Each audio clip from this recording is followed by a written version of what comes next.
આમોદમાંથી પસાર થતો national highway number 64 હાલ અત્યંત ખરાબ પરિસ્થિતિમાં જોવા મળી રહ્યો છે। રસ્તાની દયનીય હાલતના કારણે વાહન ચાલકો તેમજ સ્થાનિક લોકોને ભારે મુશ્કેલીનો સામનો કરવો પડી રહ્યો છે।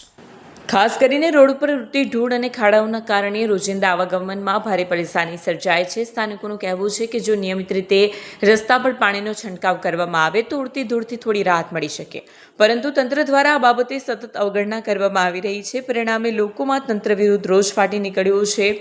આશ્ચર્યની વાત એ છે કે તાજેતરમાં મંત્રીના આગમન પૂર્વે માત્ર દેખાવ પૂરતા રસ્તા પર તાત્કાલિક પાણીના ટેન્કરો દ્વારા છંટકાવ કરવામાં આવ્યો હતો, જેને લઈને લોકોમાં પ્રશ્ન ઉઠી રહ્યા છે કે જો ખાસ પ્રસંગે પાણીનો છંટકાવ થઈ શકે છે તો રોજિંદા વાહન ચાલકો અને નાગરિકોની સુવિધા માટે કેમ નહીં?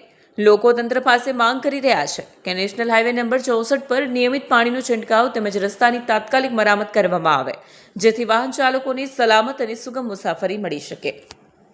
વિડીયો જર્નાલિસ્ટ મોહમ્મદ ખત્રી સાથે Satya TV news Amod.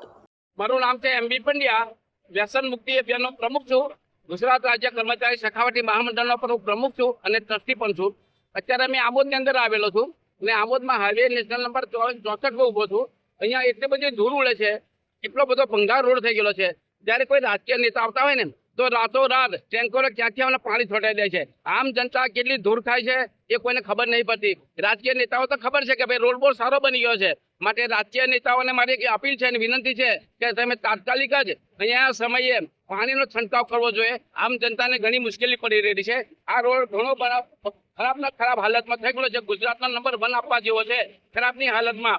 RNB એ જેટલો ખર્ચો કરે છે એનું બિલ મૂકવું જોઈએ, જેટલું પાણી છંટકાવ કરે છે તેનું બિલ મૂકવું જોઈએ। તમે બિલો મૂકો જ છો, માટે મારી એક વિનંતી છે આરએનબી અને નગરપાલિકાને પણ મારી ચેતવણી છે કે તમે પણ તમારી હદની અંદર આવે છે આ પાણીનો છંટકાવ તમારે કરવો જોઈએ એવી જોગવાઈ છે।